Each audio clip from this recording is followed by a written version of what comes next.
Hello friends, welcome to this education platform. आप सभी का आपके अपने इस यूट्यूब चैनल पर स्वागत है। आज के इस वीडियो में हम लोग सीखने वाले हैं थर्ड सेमेस्टर डीएलएड के स्टूडेंट्स के लिए एक नया चैप्टर मैथमेटिक्स का, जो कि होगा सरल ब्याज एवं चक्रवृद्धि ब्याज, यानी सरल ब्याज या साधारण ब्याज कह सकते हैं, और चक्रवृद्धि ब्याज। तो इस चैप्टर को हम स्टार्ट करेंगे और इस चैप्टर में सबसे पहले हम साधारण ब्याज को समझेंगे कि साधारण ब्याज क्या है। साधारण ब्याज या इसी को सरल ब्याज भी कहते हैं, है ना, सरल ब्याज भी कहते हैं, और इंग्लिश में इसको सिंपल इंटरेस्ट कहते हैं। ठीक है, तो इसको हम शॉर्ट में SI से रिप्रेजेंट करेंगे। ठीक है, ये आपका साधारण ब्याज चैप्टर आपको सीखना है। साधारण ब्याज क्या होता है? देखिए, साधारण ब्याज जैसा कि नाम से ही क्लियर है, जो ब्याज बहुत ही सिंपल तरीके से लिया जाए, जिसमें कोई जटिलता ना हो, बहुत सामान्य सी बात हो। जैसे आपने किसी भी व्यक्ति से सपोज आपने क्या किया, 500 रुपए लिए। 500 रुपए अगर आपने उधार लिए तो 500 रुपए लेने के बाद आपने 1, 2 महीने, 3 महीने या 1 वर्ष जब भी आपने उसको दिया, सपोज आपने उसको 550 रुपए चुकाए। कितने रुपए चुकाए? 550। तो यहां देखा जाएगा कि आपने 500 रुपए लिए थे और 550 रुपए चुका दिए।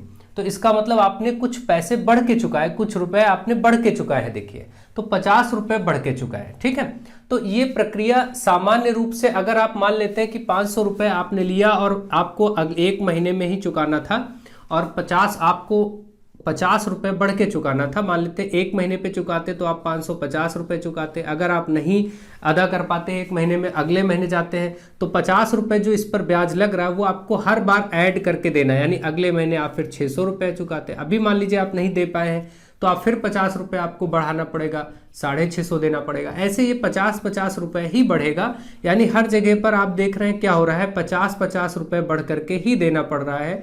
इस प्रकार से एक निश्चित राशि हर महीने आपको बढ़ के देनी पड़ रही चुकाने के लिए। अब ये महीने में हो सकता है, दिनों में हो सकता है, या वर्ष में, या 6 महीने पे हो सकता है। जैसा उधार लेन देन होते समय तय हुआ हो कि हर महीने हम ब्याज लेंगे, कि 3 महीने पे लेंगे, कि 1 वर्ष पे लेंगे, वो अलग चीज। तो ये जो ब्याज है, ब्याज क्या है आपने देखा, सपोज अगर आपने ये 500 रुपए लिए थे और आपने 550 रुपए चुका दिए, तो इसका मतलब जो बढ़ के दिया गया राशि है वो 50 रुपए है। यही आपका ब्याज है, यानी जो आप पैसा चुका रहे होते हैं और जो पैसा आप जब लिए थे, इन दोनों का डिफरेंस यानी माइनस कर देंगे तो हमें मिल जाएगा, वो क्या मिलेगा, वो ब्याज होगा। ठीक है, इस तरीके से।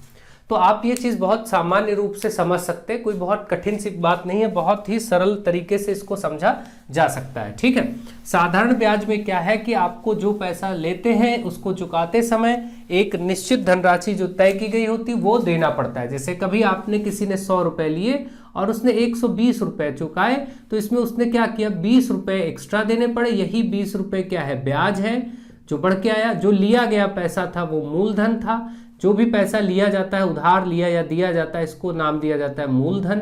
और जो पैसा आप चुकाते हैं लास्ट में उस कर्ज को पूरा करने के लिए जब आप देते हैं, इसको मिश्र धन कहते हैं। मिश्र धन क्यों कहा गया? क्योंकि आप देख रहे हैं मिश्र धन का नाम ही इसमें कुछ मिश्रित है। क्या मिश्रित है? जो आपने मूलधन लिया था, देखिए मूलधन क्या है पहले तो आप ये समझ लीजिए। मूलधन क्या है? जो राशि उधार ली या दी जाती है, जिस राशि को, जिस धनराशि को, रुपए को आप उधार लेते हैं या कोई भी व्यक्ति उधार लेता है, वो मूलधन होता है। और जो उसको चुकाता है, अदा करता है, वो मिश्र धन होता है। तो जब भी मूलधन में आप क्या होगा, मूलधन में जब भी आप बढ़ करके पैसा देंगे, क्या चीज, उसको बोलते हैं ब्याज, जो आप बढ़ के देते हैं, तो वो बन जाता है मिश्र धन। इसी को कहते हैं मिश्र धन। यानी आप ये समझ गए कि ये जो मिश्र धन है वो क्या है, वो मूलधन और ब्याज का सम्मिलित रूप है। मूलधन में ब्याज को जोड़ के दे रहे हैं तो वो मिश्र धन है। जैसा कि यहाँ देखा था 120 दिया गया था, तो इसमें 100 में 20 रुपए बढ़ाया गया था, ऐड किया गया था। तो आपने समझा कि मूलधन प्लस ब्याज बराबर हमेशा मिश्र धन होता है। एक चीज ध्यान रखिए, ये जो टर्म्स है इनको अच्छे से समझ लीजिए। जैसा कि मूलधन है, मूलधन को इंग्लिश में क्या कहते हैं, प्रिंसिपल कहते हैं। प्रिंसिपल इसलिए इसको P से रिप्रेजेंट करेंगे हम लोग, इसको शॉर्ट में ऐसे रिप्रेजेंट करेंगे, ध्यान रखिएगा। मूलधन को P से, दर कहीं पर आए तो उसको रेट, इंग्लिश में क्या कहते हैं, रेट, इसलिए उसको हम R से प्रदर्शित करेंगे। और समय कहीं पर लिखा मिले तो उसको टाइम यानी T से रिप्रेजेंट करेंगे। और ऐसे ही साधारण ब्याज को सिंपल इंटरेस्ट कहते हैं। साधारण ब्याज, तो ये मैंने स्टार्टिंग में ही आपको बता दिया, सिंपल इंटरेस्ट को हम SI लिखेंगे, है ना, SI बोलते हैं सिंपल इंटरेस्ट। इस तरीके से हम लोग समय समय पर चीज़ों को लिखेंगे। और एक और टर्म होता है आपका ये जो मिश्र धन है, मिश्र धन को बोलते हैं अमाउंट, यानी जो आपने चुकाया, जो अमाउंट आपने लास्ट में चुकाया, अदा किया, तो इसको अमाउंट कहते हैं, इसलिए हम इसको ए से रिप्रेजेंट करेंगे और हम फॉर्मूले में इसको इसी रूप में लिखेंगे। अब देखेंगे इसके बाद एक और फॉर्मूला होता है कि भाई साधारण ब्याज फिर होता क्या है, इसका सूत्र कैसे हम निकालेंगे। तो साधारण ब्याज का जो सूत्र होता है वो होता है मूलधन, वो होता है मूलधन गुणे दर गुणे समय बटे 100। आप सबको ये मालूम होता है, मूलधन गुणे दर गुणे समय बटे 100, ये क्या होता है, साधारण ब्याज का सूत्र होता है। ठीक है, तो साधारण ब्याज को इसको हम इस तरीके से भी कहीं लिख सकते हैं, SI बराबर P गुणे R गुणे T बटा 100, है ना, P into R into T by 100।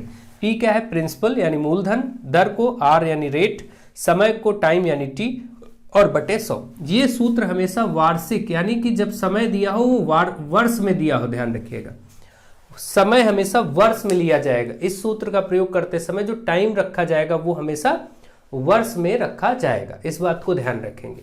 अब हम इन्हीं सूत्रों की सहायता से, इन्हीं चीजों की सहायता से इन प्रश्नों को करेंगे और सीखते चलेंगे कि इसका मतलब क्या है। ठीक है, तो मुझे आशा है आप अच्छे से चीज़ों को समझ रहे होंगे, ध्यान दे रहे होंगे, तो कोई दिक्कत आपको नहीं होगी। बहुत ही सामान्य सी चीज़ें होती हैं। अक्सर पैसों का लेन देन आप अपने समाज में, सोसाइटी में होते देखते हैं कि लोग उधार लेते हैं, कर्जा लेते हैं, फिर उसको पैसे चुकाते हैं।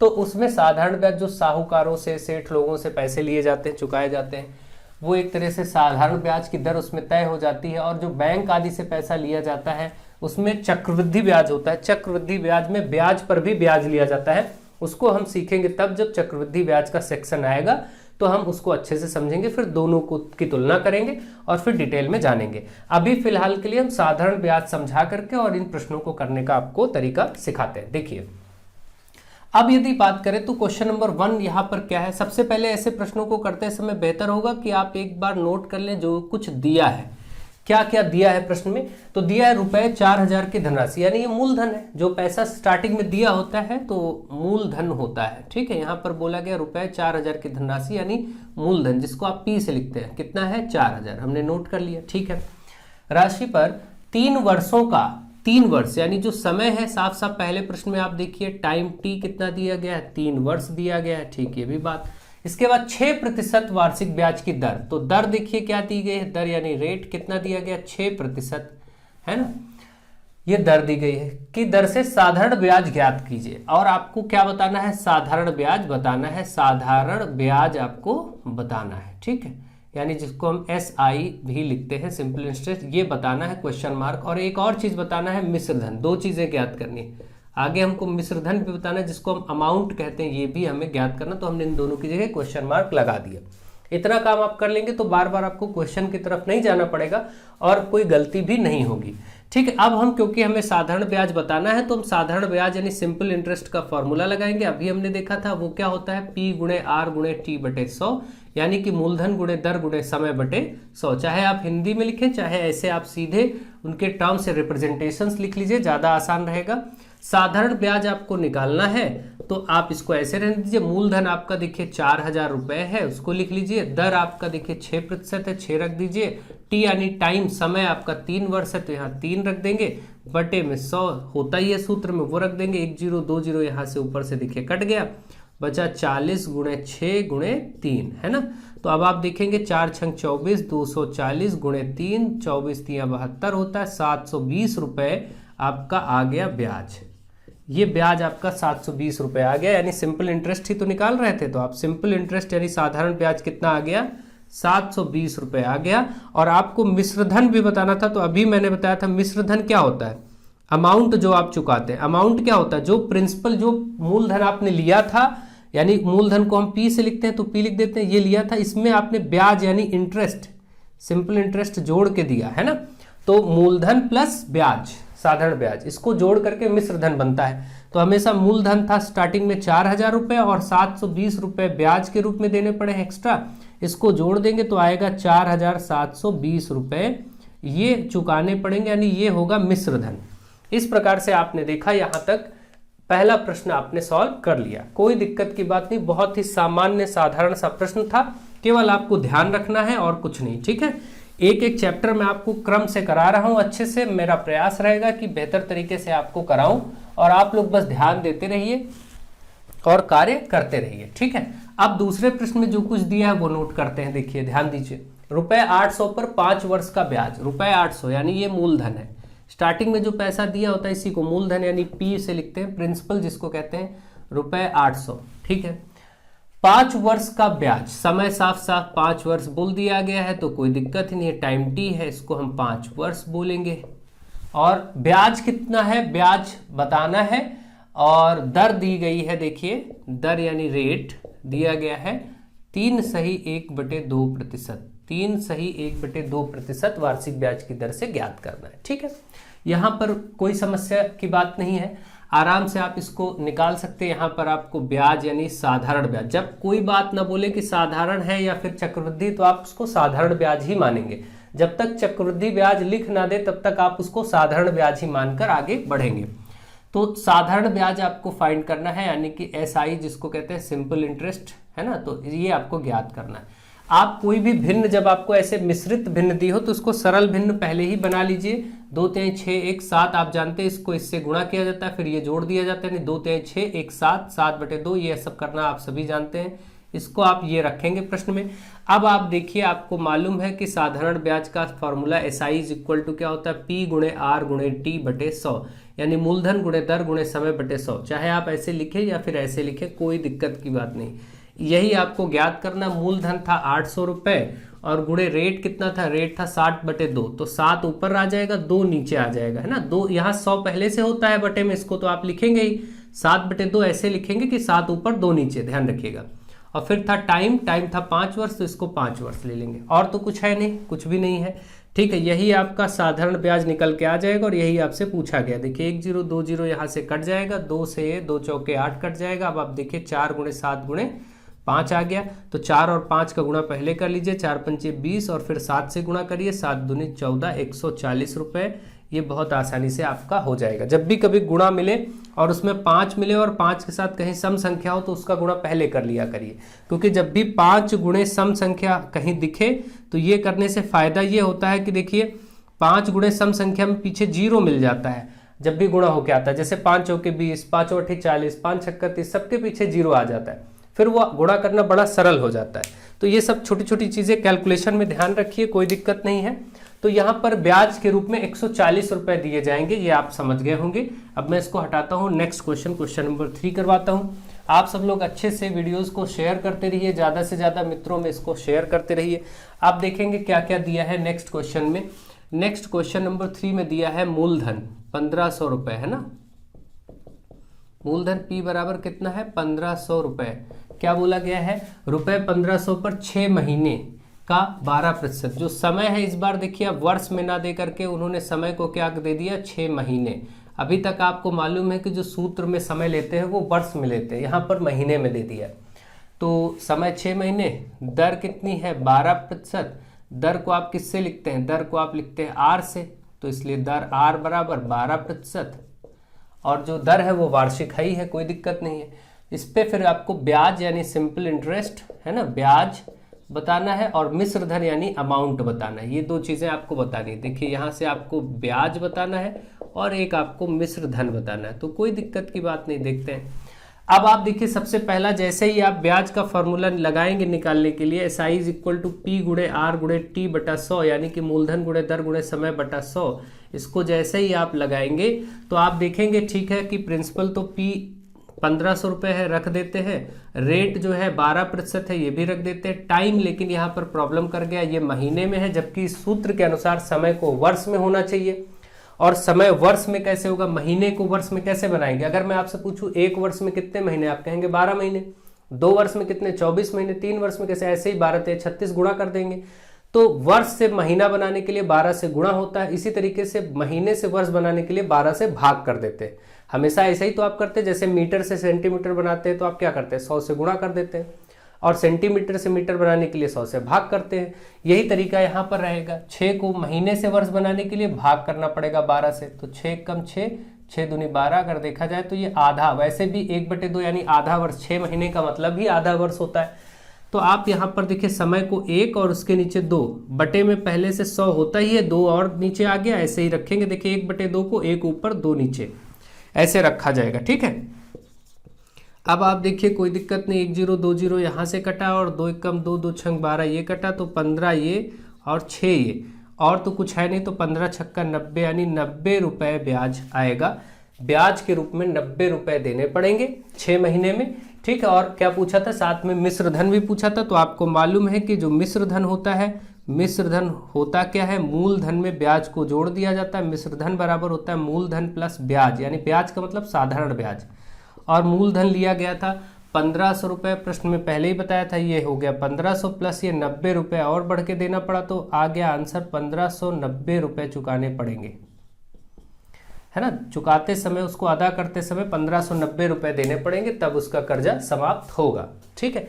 तो इस प्रकार से आप देख पा रहे हैं, ऐसे प्रश्नों की अप्रोच करनी है और इसी तरीके से प्रश्नों को सॉल्व करना है। तो आपको ध्यान देना है, समझना है, सीखना है, कोई दिक्कत की बात नहीं है। अच्छे से एक एक स्टेप ढंग से सीखते चलेंगे, ताकि कॉन्सेप्ट जब बिल्ड होता रहेगा तो आपको कोई प्रॉब्लम नहीं होने वाली। फिर अगला प्रश्न ध्यान दीजिए, क्वेश्चन नंबर 4।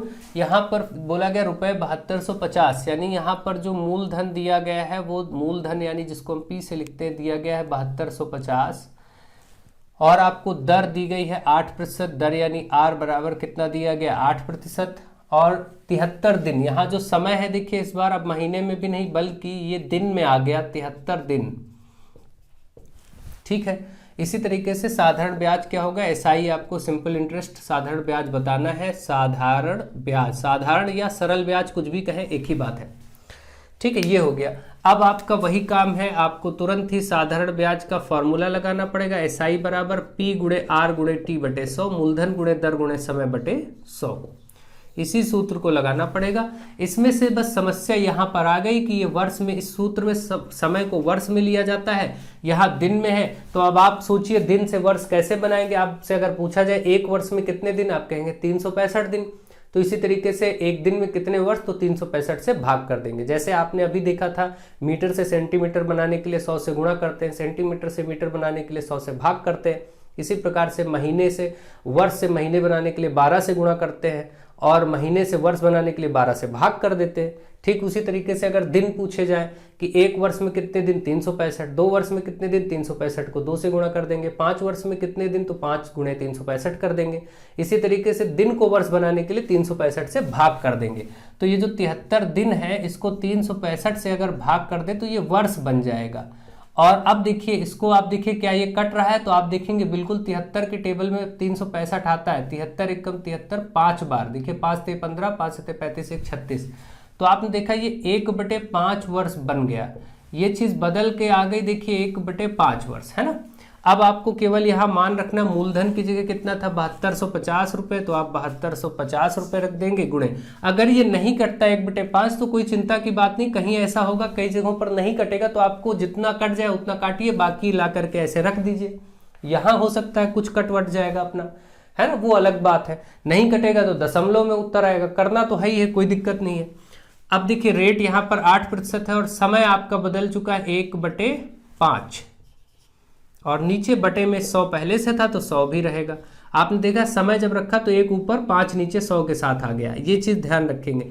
1 0 ये कट गया 1 0 से, अब ये बचेगा 10 नीचे, और ये 5 से देखिए 5 एकम 5, और ये वाला 5 से कटेगा तो 5 एकम 5 हो जाएगा, 2 बचेगा 22 हो जाएगा, 5 के 20 और 50 25 ऐसा हो जाएगा। अब आप देखेंगे 145 गुणे 8 ऊपर बचा, नीचे 10 बचा, यहाँ से एक ही 0 कटा था तो 10 बचा हुआ है। अब देखिए 2 से अगर हम काटना चाहें तो 2 चौके 8 और 2 पंचे 10, और इस 5 से इसको काटेंगे, 5 दूनी 10, 5 9 45, है ना। 5 दूनी 10, 4 बचेगा तो 5 9 45। आप देख रहे हैं 29 गुणे 4 बचा, यानी कि जिसका आंसर आएगा 4 9 36 के 6, 3 बचा, 4 दूनी 8, 4 दूनी 8 3 11, 116 रुपये, है ना। 116 रुपये ब्याज के रूप में आ जाएगा। तो इस तरीके से आपने देखा कि 116 रुपये ब्याज निकल के इस प्रश्न का आ गया, कोई दिक्कत की बात नहीं है, आप अच्छे से समझ रहे होंगे। ठीक है, तो ये भी आपका ब्याज आ गया। तो मुझे आशा है आप अच्छे से चीज़ों को ध्यान दे रहे हैं, सीख रहे हैं, और ये आपके लिए लाभदायक सिद्ध हो रहा होगा। वीडियो अच्छे से आपको चीज़ों को क्लैरिटी हो रही होगी। क्वेश्चन नंबर 5 बैंक में 5,000 रुपए पर 12% वार्षिक दर से। अब देखिए यहाँ पर जो रुपए थे 5,000 थे, मूलधन क्या था स्टार्टिंग में, मूलधन यानी P 5,000 रुपए पर 12% वार्षिक ब्याज की दर से, जो दर है रेट वो कितना है 12% है, ठीक है, दर से 6 मार्च। अब यहाँ पर जो समय दिया गया देखिए यही सबसे खास बात है, समय यहाँ पर बदल गया, फिर से किस तरीके से दिया गया 6 मार्च से फ्रॉम 6 मार्च टू कहाँ तक 18 मई तक 2009। तो 2009 चल ही रहा था, सन से कोई लेना देना है नहीं, लिख लेते हैं, कोई ज़रूरी नहीं है सन, हमें सिर्फ दिनों से मतलब है, इनके बीच में कितने दिन है। और इसमें आपको साधारण ब्याज बताना है, साधारण ब्याज बताना है यानी SI बताना है, ठीक है। अब फिर वही समस्या तो सिर्फ इस समय के साथ ही है, समय हमेशा वर्ष में लिया जाता है, तो इसी को आप अलग से बदल लीजिए, जो समय है इसी को बदलिए। देखिए 6 मार्च से शुरू होगा, और बैंक में ये बात ध्यान रखें, जब भी कोई बैंक में धनराशि जमा होती है तो जिस तारीख को जमा होती है वो तारीख नहीं काउंट की जाती है, लेकिन जिस तारीख को आप पैसा निकालते हैं उस तारीख तक आपको ब्याज मिलता है, ठीक है। ये बात आप ध्यान रखेंगे बैंक में। अब आप इसमें सोचेंगे 6 मार्च, अब जैसे मैं दिन काउंट करूंगा भाई कि 6 मार्च से 18 मई तक कितने दिन है, तो हम क्या करेंगे, ऐसे लिखेंगे कि भाई मार्च का महीना रहा होगा, अप्रैल का रहा होगा, मई, मार्च, अप्रैल और फिर मई, ऐसे ही तो आप काउंट करेंगे। 3 महीने आपके लगे, इस 3 महीने में 6 तारीख को तो आप गए जमा ही किया 5,000 रुपये, जिस तारीख को जमा करते हैं उस दिन कोई ब्याज नहीं मिलता है, तो आप 6 नहीं लेंगे, बल्कि आप क्या करेंगे, इसको 7 तारीख से जोड़ेंगे, 6 तारीख तक आप जोड़ेंगे ही नहीं। तो मार्च में दिन कितने होते हैं, आपको ये चीज ध्यान रखनी है कि हर महीने में कितने कितने दिन होते हैं, ठीक है। तो मार्च में 31 दिन होते हैं, 6 दिन आप नहीं काउंट करेंगे, जो 6 तारीख को आप गए उसको नहीं काउंट करेंगे। अब उसके बाद देखिए 7 तारीख से लेकर के 6 दिन हटा दीजिए, मार्च में टोटल 31 दिन होते हैं, उसमें से 6 दिन हटा दीजिए, तो कितना आएगा आपका 25 दिन आएगा। तो यहाँ से तो आपने 25 दिन लिए मार्च में, और प्लस अप्रैल में, तो अप्रैल में तो 30 होता, 30 का महीना होता है, ठीक है, तो 30 ही लेंगे। और मई में 31 का महीना होता है, लेकिन 18 मई तक आपने निकाल लिया पैसा, 18 मई को निकाल लिया गया है, तो 18 तक ये 18 दिन जुड़ जाएगा पूरा, क्योंकि मैंने कहा ना जिस दिन निकालते हैं उस दिन का ब्याज मिलता है, लेकिन जिस दिन जमा करते हैं वो काउंट नहीं होता। अब ऐसा नहीं था कि आप 6 तारीख को भी काउंट कर लेते तो गलत हो जाता है ना, हमने 6 के 6 दिन हटा दिए हैं, 6 दिन आपको नहीं लेना। इस प्रकार से आपने दिनों को समझ लिया। अब अगर आपने दिन को समझ लिया तो देखिए कितने दिन बन रहे हैं भाई, 25 और 30, 30 20 50 55, 55 और 18। अब 55 और 18 आपको करना है, तो 55 10 कितना हो जाएगा, 8 5 13 और ये 73, ये भी देखिए 73 डेज है ना। अब ये भी 73 दिन आ गया, कोई दिक्कत नहीं। दिन को वर्ष में अभी आपने बनाया था, बिल्कुल पिछले प्रश्न के जैसा हो गया। 73 को 365 से भाग कर देंगे तो ये वर्ष बन जाएगा, और 73 एकम 73 और 5 बार में ये 1/5 वर्ष आपका बन गया। वही पहले जैसा प्रश्न अब ये आसानी से हो गया। आपको तरीका ध्यान देना है कि जो भी तारीख दी हो उस तारीख से हर महीने में जितने दिन है उनको काउंट करना है। आपको ये मालूम होना चाहिए किस महीने में 28 दिन है, किस में 29 है, किस में 30 है, किस में 31 है। अच्छे से एक एक दिन को आपको समझना होगा, फिर ऐसे प्रश्न आप सही कर पाएंगे, ठीक है। तो ये हो गया। अब आपको केवल सिंपल इंटरेस्ट बताना था, जो कि होता है P गुणे R गुणे T, यानी मूलधन गुणे दर गुणे समय बटे 100। और यहाँ पर आपको देखिए मूलधन था 5,000 रुपये, ठीक है, गुणे रेट था 12%, समय आया है 1/5। तो ये जो बटे वाला 5 है ये 100 के साथ नीचे रहेगा। अब केवल इसको सॉल्व करना, 2 जीरो तो ये कट ही गए, 5 से 5 दहम 50 हो जाएगा। आप देखेंगे 12 गुणे 10 ऊपर बचा, जो कि 120 है ना, 120 रुपये ब्याज होगा। यानी आपने देखा कि ब्याज के रूप में यहाँ पर 120 रुपये प्राप्त होंगे। यही आपका प्रश्न था, ठीक है। साधारण ब्याज कितना, साधारण ब्याज था ही, इसलिए कुछ सोचना नहीं है ना। तो ये हो गया इस प्रश्न का आंसर। तो मुझे आशा है आप ये समझ गए होंगे। इसमें बस आप एक चीज ध्यान दे रहे होंगे कि केवल यहाँ पर समय को बदलना पड़ रहा है, समय किस हिसाब से बदल रहा है उसको हमें देखना पड़ रहा है, ठीक है। तो इन बातों को ध्यान रखिए, हमेशा समय को वर्ष में बनाना पड़ रहा है। अब देखिए क्वेश्चन नंबर 6 है, रुपए यानी मूलधन दिया गया है, यहाँ पर आपको मूलधन यानी P दिया गया है 6400 रुपये, 7.5% वार्षिक ब्याज की दर है। यहाँ पर जो दर है रेट आर कितना है 7 सही 1/2, तो इसको तुरंत ही सरल कर लीजिए। 2 से 14 1 15, 15/2 ये सब आपको मालूम ही है, इस रूप से लिख लेंगे। 1 वर्ष 3 माह, यहाँ भी देखिए समय फिर अलग टाइप का आ गया। हमेशा देखिए समय में ही इसमें फेरबदल किया जाता है। 1 वर्ष 3 माह, अब आपको इसको पूरा पूरा वर्ष बनाना है, बना लीजिए।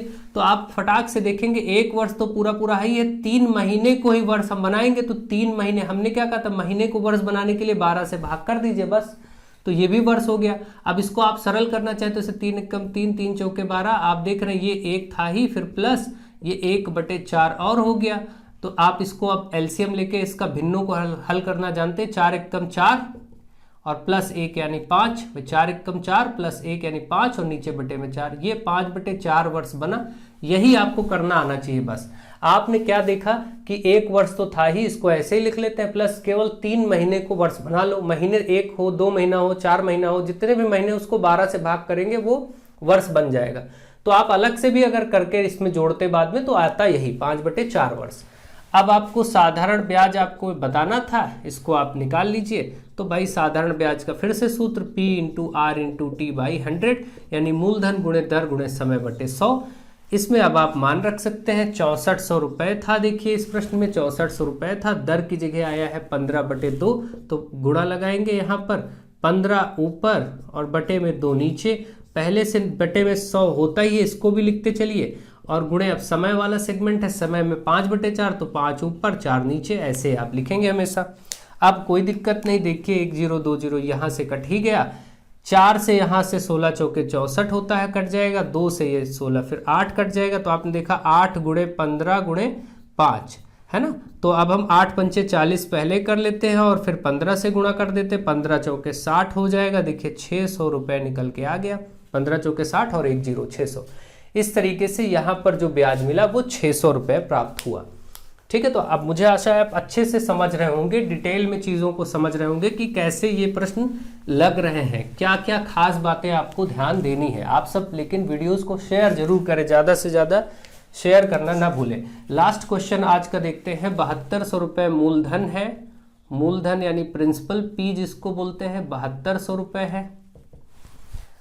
3 वर्ष का यहाँ से समय 3 वर्ष है, समय टाइम t बराबर 3 वर्ष बोला गया है।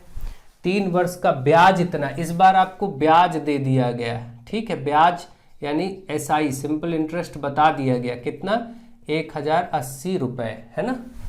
और दर बतानी, इस बार आपको दर ज्ञात करना है, दर यानी R ज्ञात करना है। ठीक है, तो कोई दिक्कत की बात नहीं है, हम फार्मूला लगाएंगे भाई। SI simple interest is equal to P × R × T/100, मूलधन गुणे दर गुणे समय बटा 100। ये मूलधन है, दर है, समय है, 100। अब देखेंगे जो कुछ दिया है वहीं पर इस सूत्र में रख देंगे। सिंपल इंटरेस्ट साधारण ब्याज इस बार दिया था 1080, तो इस तरफ 1080 रख दिया जाएगा, जहां पर है इधर ही रख देंगे। फिर बराबर है, सूत्र में बराबर लगाएंगे।